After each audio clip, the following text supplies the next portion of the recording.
আজ সকালটা শুরু করলাম এক কাপ চা আর বিস্কুট খেয়ে। তো হ্যালো বন্ধুরা, কেমন আছে তোমরা সবাই? আমি কৃষ্ণা, আমার ব্লগে তোমাদের অনেক ভালোবাসা। আজ সকালে রান্না করব পোলাও, মানে চিড়ের পোলাও। তো বন্ধুরা, আজ সকালে আর ভাত রান্না করব না, আজ সকালে একটু পোলাও রান্না করব।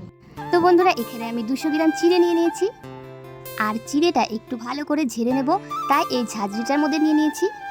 তারপর আমি চিড়েগুলো ভালো করে ধুয়ে নেব। এই ঝাঁঝরিটার মধ্যেই ভালো করে চিড়ে ধুয়ে নিলাম। আর এই দিকে দেখো বন্ধুরা, আমি কাঁচা লঙ্কা কুচি আর চিনে বাদাম আর পেঁয়াজ কুচি নিয়ে নিয়েছি। তো বন্ধুরা, এর সাথে আর একটা জিনিস লাগবে, সেটা হচ্ছে কারি পাতা। তো মাকে বললাম একটু কারি পাতা খুঁজে এনে দাও। তো আমার মা অনেক খুঁজে নিয়ে এসে দিল কারি পাতা। কারি পাতা দিলেই চিড়ের পোলাওটা খুব সুন্দর লাগে।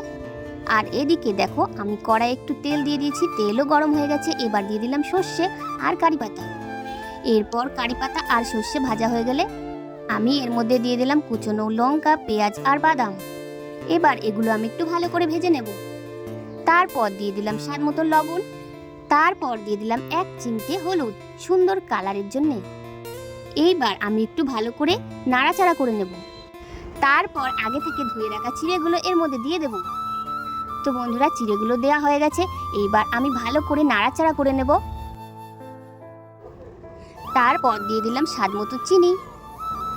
আর এইদিকে দেখো বন্ধুরা, আমার চিড়ের পোলাও একদম রেডি। কত সুন্দর হয়েছে দেখো বন্ধুরা। আমার বরের জন্য একটু চিড়ের পোলাও বেড়ে নিয়েছি। এরপর আমার জন্য একটু চিড়ের পোলাও নিয়ে নিলাম। এইবার আমি একটু খেয়ে টেস্ট করে দেখব কিরকম হয়েছে।